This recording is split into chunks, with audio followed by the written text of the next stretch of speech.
Hello, hello. All right. I wanted to do a recording to show you this second project. First, I guess I'll show you how the last one turned out. So, this is way the final for that previous one ended up looking. We've got the hair strands in there that I think do a nice job of breaking up the composition. Got some water dripping from the sky, and yeah, pretty cool rendering. I think it did the job that it was meant to do. So, continuing with the second round of this figurative work, we start off with our quick sketch here, right? We got the body proportions, they're feeling right. They're not entirely accurate. We got some of the facial expressions figured out as well. There's still some things that need to be polished here. Like, for example, I need to figure out what the hands are actually going to look like and what they're going to be doing. I've got some more musculature that I'm going to develop out within the details. And previously, we went through and started inking those characters. So started putting the basic ink to them for the character's body over here, this character over on the right-hand side. And I've gone through and I couldn't help myself. I started working on these characters quite a bit more. And I just wanted to run through the steps that I've gone through to be able to get to this stage and how I did this and what's going on, especially in terms of the background. I'm also going to, in this video, start working through the highlights and talk about how the highlights on this character on the left-hand side are not entirely working the way that I want them to right now. I think that they're a little bit too bright. Yeah, they've got good line texture and energy to them, but they're not as strong as they could be. And some ways that I can refine that stuff and give a critical eye to moving forward within these characters. But first, let's look at the background. So within the background here, as mentioned in the previous one, I wanted to have this mountainscape, some forest back there, the clouds, just to give a little bit more interest. It might seem really simple within your own projects. Oh, I've got a sky. The sky is just going to be one color. That's fine. But this project does allow you the opportunity to be able to have a much more considered background. And that's something that you probably want to put on your map. So one of the things that I ended up doing with this, see if I can find it. That's the white.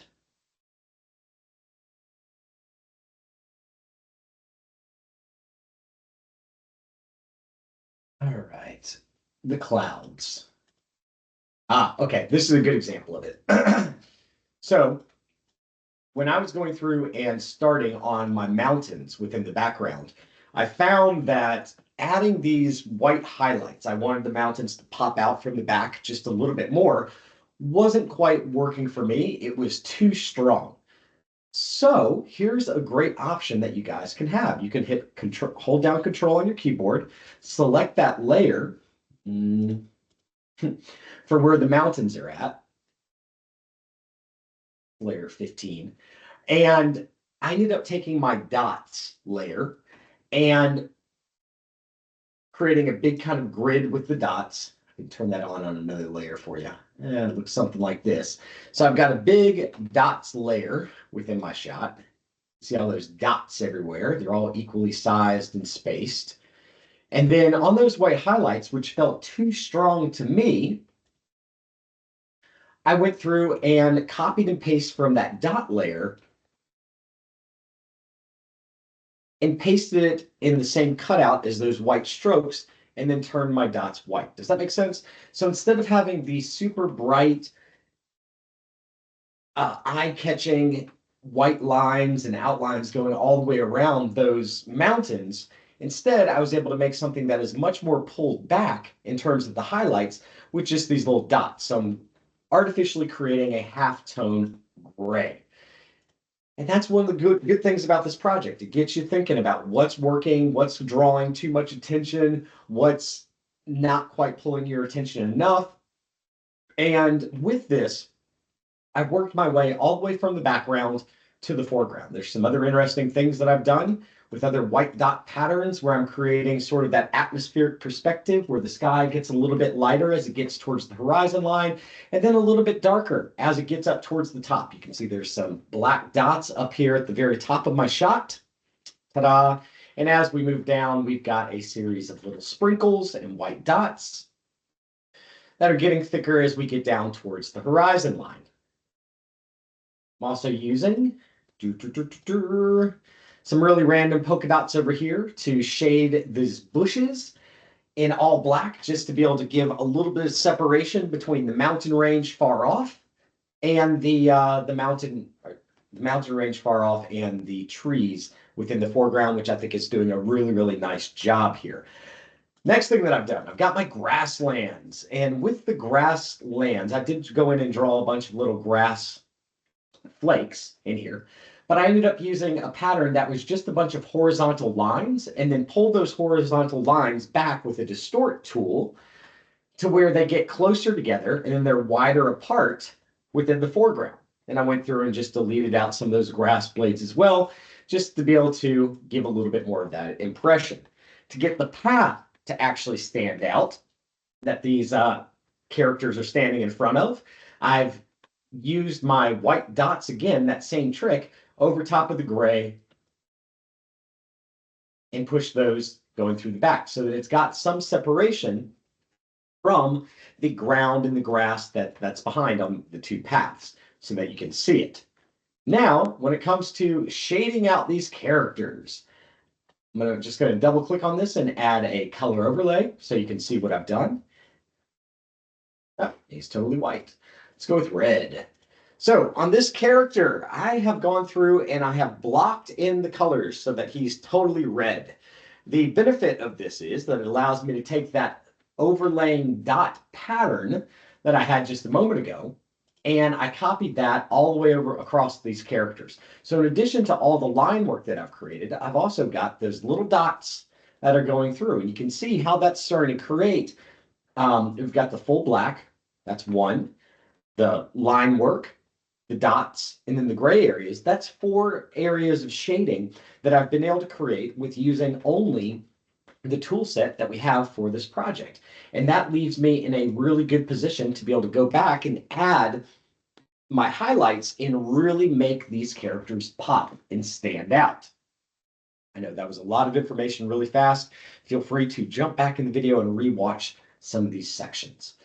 One other interesting thing that I did for this project was I'm not a big proponent of people trying to do handwritten text within projects. I've been trying to do it for years, and every time I do, it just never turns out all that good, and it's always going to be better if you use a font. So don't try and write this stuff yourself, just use a font. And now where it says truth and lies, on the one on the left-hand side, actually both of them will be able to see that this is really just some purple text, oh my gosh, with a whole bunch of things added to it. So I've got a stroke, an inner shadow, an inner glow, a color overlay, and I've turned off the fuzziness on any of those so that they're coming across as being really sharp, and that gives me a lot of interest. If I went through and tried to paint every one of these layers like this L shape here, this would take me a really long time to do. It would inevitably end up becoming messy, and it wouldn't look all that great. Whereas by just flipping a couple switches, I can get something that helps these to stand out, to look treated, to look as complicated as the rest of the painting is very quickly, and I'm getting a nice clean font here. So little tool to hold in the back of your belt. If you've got any text on a screen, don't try and write it out yourself. You are not a professional calligrapher. You are a digital illustrator or animator or whatnot. So now let's start getting into the highlights on this character. My character on the left is where I began the highlights. For this project, this has got really simple lighting. It's like high noon right now. The shadows are directly overhead on these characters.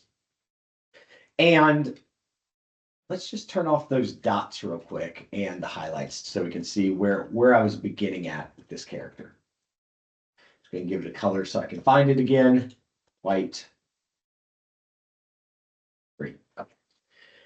So we zoom back here and get this guy kind of as big as we can get him. We can see that without the white on it, there it goes, it updated. It looks pretty good, right? Without the dots, our character still looks good, but he's nowhere nearly standing out on the screen as much as he was. Now, the benefit of the dots. The dots are giving me another chance to be able to, I've shaded his face and like the shading, it's just okay on the character's face, but it's high noon. I know that there's some parts on this that I need to shade because the light's not going to be hitting his face directly, but I don't really want to do that with overbearing on the line work. So those little dots come in and add a secondary color to shade out his face while still leaving the details in a really strong way. And just from that, turning those on and off, we can see how much darker the character becomes and how much more that light is starting to work through the shot. After that, once I've got the dots totally over the character, I use the eraser to be able to start blocking in the parts where I know the sun is going to be hitting and erasing those dots out. So now I'm in the position of adding the white to this guy. And with this character, some stuff that's going on for me right now with him. Let me get a new layer created so you can see what I'm sort of seeing. And I could feel myself last night. I did all the background. I did like a lot of work on this. And I was starting to get towards the end of my my drawing energy levels. So on his arm right here, it's sort of creating this like tiger stripe kind of look thing that's going on, and it's giving the impression that it's super ridged, almost like a walnut shell or something, on his shoulder. So likely that doesn't need to have as much gray as it currently has.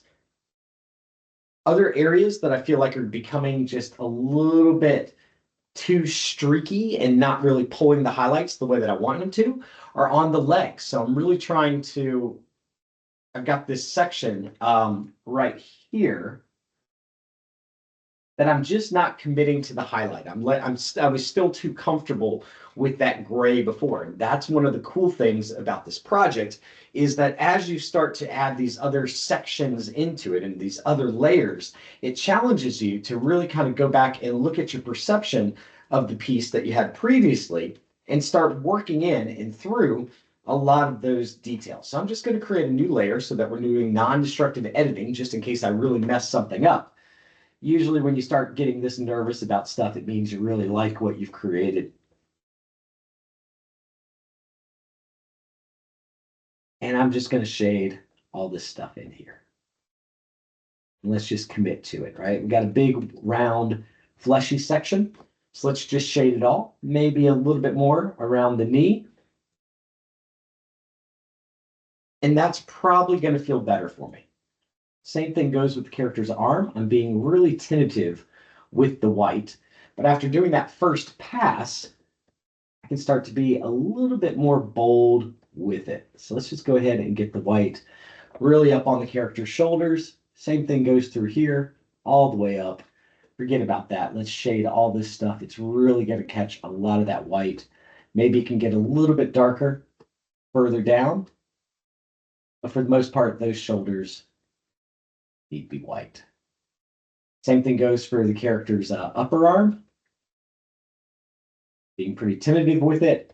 All this stuff through here needs to be shaded. We've got enough going on in other areas. The knee feels good to me here. Let's make sure that we get some more light, just moving back on the sides and around it. It's all feeling pretty nice now, much better when it comes to the shading. So we got this character's entire ear back here. Let's go in and let's shade all that. And then we've got the highlights on the hair. Make those white. They pop out more. Same thing with these highlights too. That's feeling stronger. Now we get to make some choices. I'm going to do one more layer and let's decide we want his teeth and those eyes to be able to show up, that they're really visible. All right, that one little tooth just kind of glowing there. It's okay. It's a little bit too bright. So let's grab the gray.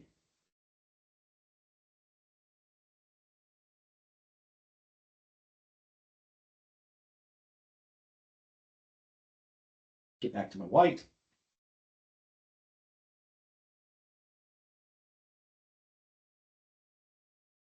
Other teeth, some color. That's feeling pretty good to me. So, other things that I could do now. I think now is a good time to be able to let's test out what a pin light or a rim lighting around the outside of this character looks and feels like. So I might not add it to the entire character all the way around.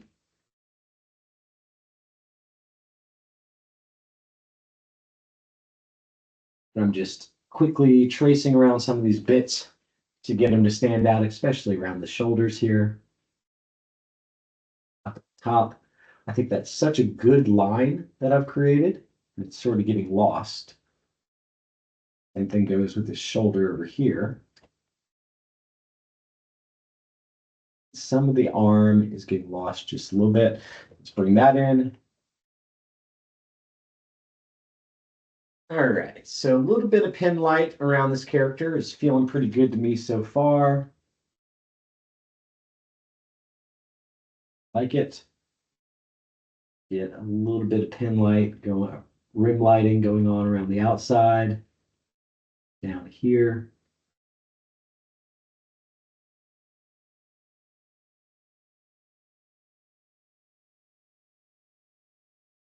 This arm.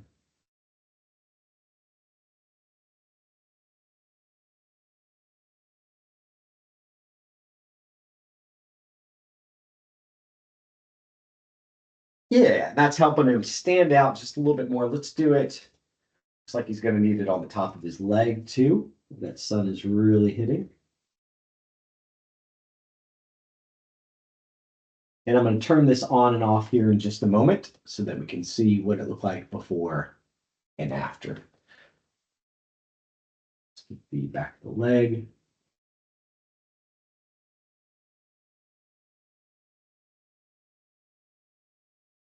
I think the top of the ear needs it.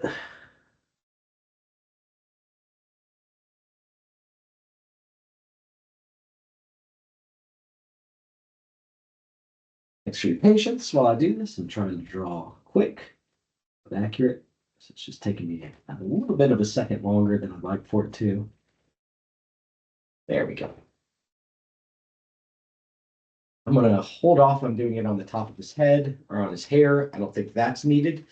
But here it is without the pin light. And you can see the character. I need to zoom in a little bit more. Without the pin light on, going around the edge of him, and with it turned on. There we go. So it's a subtle change, but it helps to get that character just to pop and to give him just a little bit more emphasis from the background. Really, really small, subtle change. Okay, let's move on to our second fella here. So the second guy, we've learned a lot from the first one that I did. There's probably still some areas on this dude. Sorry, double guessing myself now.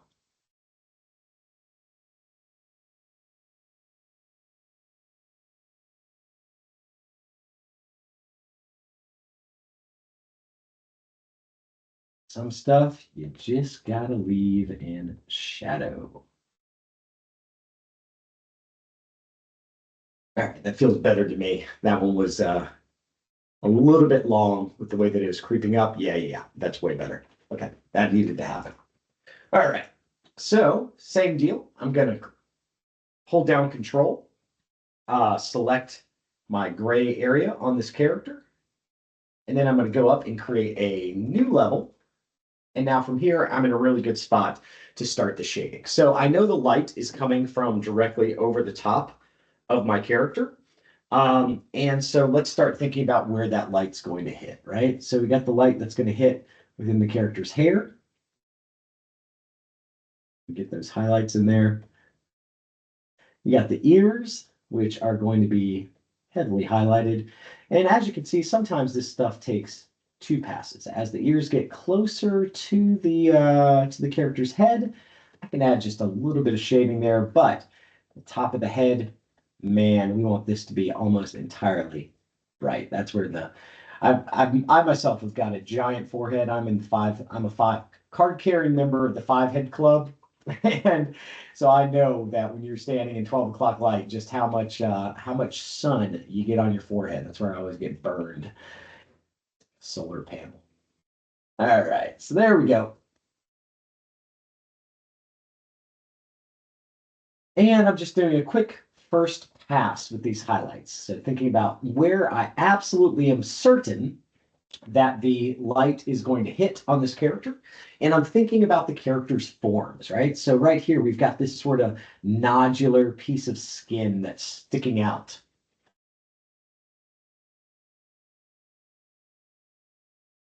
And I'm being very cautious to paint in shapes here.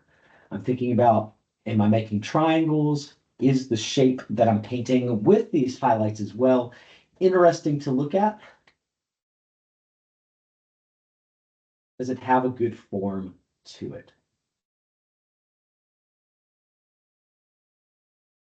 Sausage shape. All right. What else? Oh, yeah. Tooth is definitely getting the highlights here. We want some highlights happening on this character's lip. Definitely on his chin. And I'm going to be using my white in some cases, just like I did for the black with the highlights, to where I'm being really cautious about how I'm drawing in these highlights. Definitely want it on the back of his neck. That's probably an area that'll end up getting some of that pin light. And just going through and doing a quick first pass, being mindful of the shapes that I'm painting. So we're starting to get something pretty good here. We learned from the last one that those shoulders totally get highlighted, right? They're catching all the light. That tricep is fully in the light as well. So there's really not going to be a lot of shadows that are going to be able to get down into those nooks and crannies on his arm and his elbow.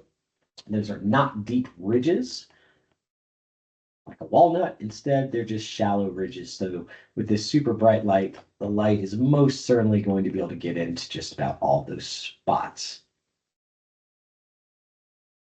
There we go.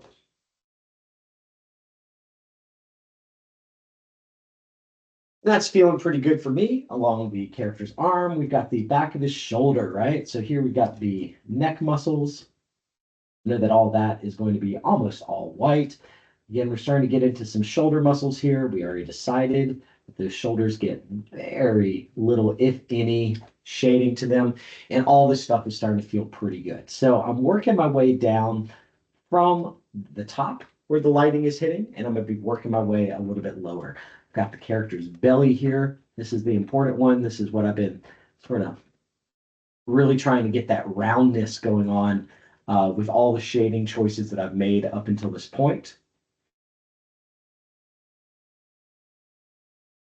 And I want to make sure that I continue because this is such a big um, dollop of white that I'm creating on my canvas, that the shape language that I'm using here is interesting and feels refined and considered.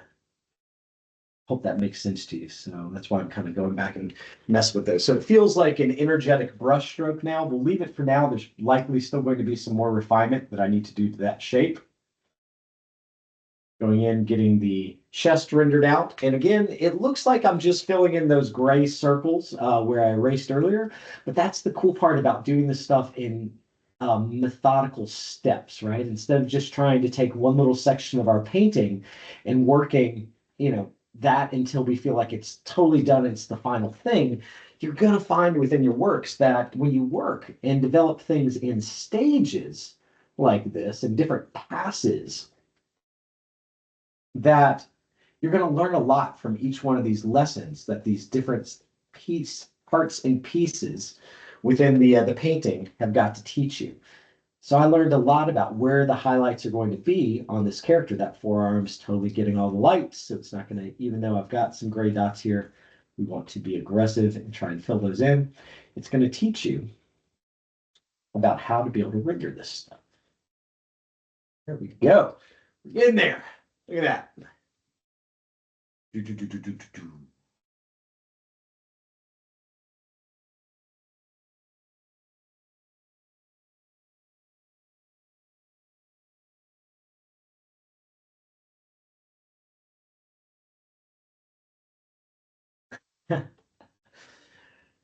Oh man.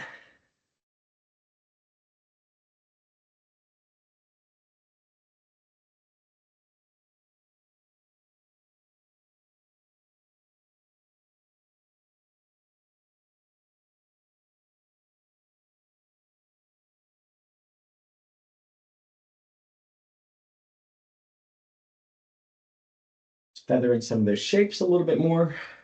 And yeah, that one.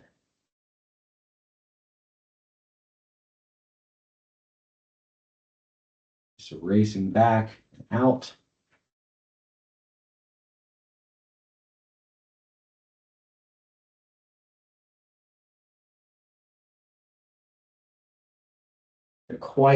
Not quite so sharp. All right, so let's undo and zoom back here and look at that. Just that quickly, we've got some really, really good highlights that are happening on our character.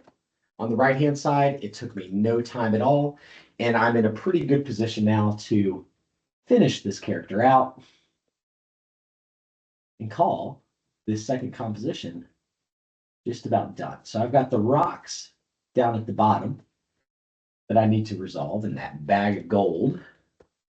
There's likely a few more options that I can make, but for a first swipe on this character on the right-hand side, I think you can get an idea of how quickly, once you've done these other steps, this stuff can go. And the cool part about this is that as we start to zoom back, those characters, their faces are still there. We're still seeing them. There's really no confusion that these are some angry orc pig people guarding a trail, and that the composition is still holding up. You know, whenever you're doing logo design, they always want to make sure that the logo reads at a small scale and the idea is coming across. Well, I think the same thing is happening here. With this painting. We're not, even though we've got all these weird shapes going on the characters' faces, all these dots going on over them, we can still see that this guy's smiling. Our brain is still taking these abstracted forms and shapes and making a human face out of it. What our brains love to do. So the shading is starting to look really, really strong over on both of these characters. That was a great move to make the shading on the character's shoulder on the left-hand side not nearly as dark or as striped as it was before. That cleaned things up and made it more simple for me. I like what's going on by not highlighting the character's belly right here that's not catching the light, and what it is that I'm allowing to remain in shadow. There's probably more that I could do, or you know, this character, like his knee down here, which is catching some of the light.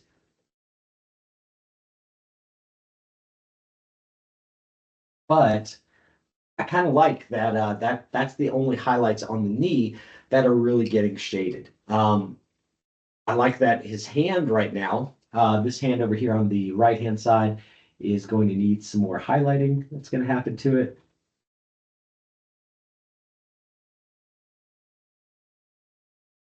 There we go. Just a little bit. Just a little bit. But this hand down here, meh, I'm not sure how much of a highlight it really needs. Maybe it's catching a little bit of the bounce light, but I think it's more important to shade this in nice and bright and give some breathing space there in between the two characters for where the highlights are. It looks pretty good. And yeah, I'll do those extra little details and then call this one a day. But I hope this was helpful for you guys for how to be able to think about the highlights on characters, how building up these different layers of shading come together to be able to make a complete composition. To please, please, please not neglect your backgrounds, even if your piece is a character-driven piece. Those backgrounds are still important to how it is that we're telling the story and building the narrative. And yeah, even when we get this thing really small, we can see that it's still working as a composition. So to be able to move from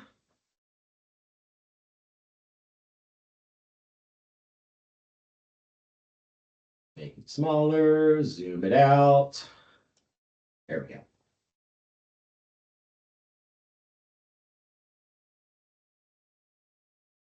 From this sketch over on the left-hand side into our final rendering, you can see that the bones are still there, right?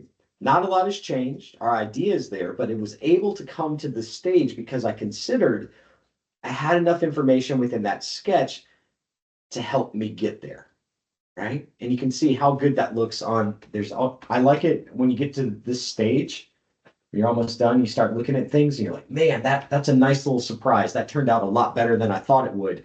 Like the way that the character's ear, the shading is just sort of dissipating in as it goes into his head. I think that feels really, really nice there. I like it an awful lot.